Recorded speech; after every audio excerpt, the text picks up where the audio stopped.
Alors, la première question nous vient de Jean Jaurès qui dit « Quels sont les problèmes spécifiques de Guiglo, tout le peuple bloléquin et Taï, et que voulez-vous que ces populations retiennent de vous ?»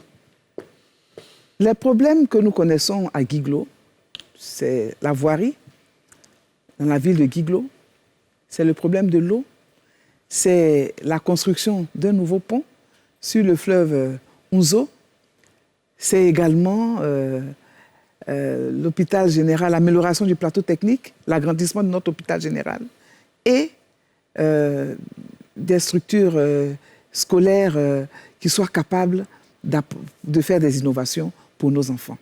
Alors, les solutions, on les connaît déjà puisqu'elles sont en route. La construction du nouveau pont sur l'Onzo est en route et je voudrais remercier le gouvernement pour ces grands projets. Les travaux ont commencé? Les travaux ont commencé.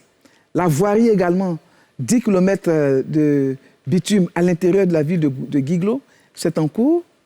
L'eau potable, nous bénéficions donc d'une unité d'eau potable ainsi que de canalisation d'extension d'eau à tous les quartiers qui ne recevaient pas d'eau potable. Le ministre Tchagba était à Guiglo il y a environ 4 mois. Ce projet est en route, il avance bien. L'hôpital général de Toulepleu de Guiglo connaît une extension. L'hôpital général de Guiglo connaît une extension. Le plateau technique sera forcément accompagné, amélioré. Les établissements scolaires également sont renforcés de jour en jour et le conseil régional s'apprête dans les jours à venir à offrir du matériel informatique à nos collèges et lycées ainsi que des tables bancs pour améliorer les conditions de travail de nos enfants. Très bien.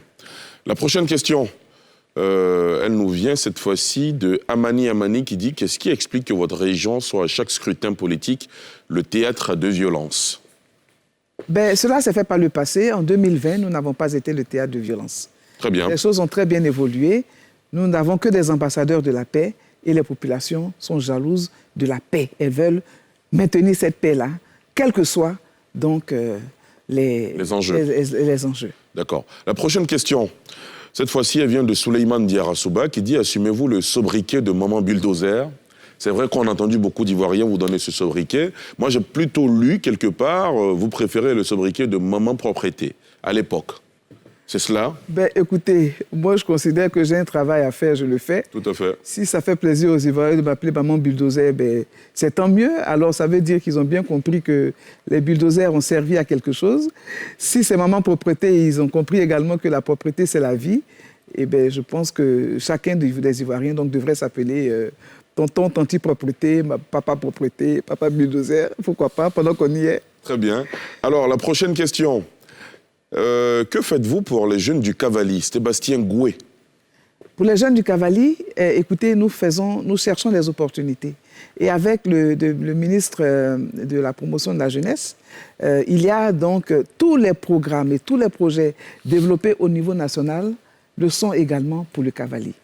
Le ministre y a déjà été à 2 reprises, il y sera encore une fois avant la fin de l'année, tout simplement pour dire que notre jeunesse est prise en main. La priorité des priorités, c'était de faire en sorte que la jeunesse tourne le dos à la violence. Nous avons atteint cet objectif.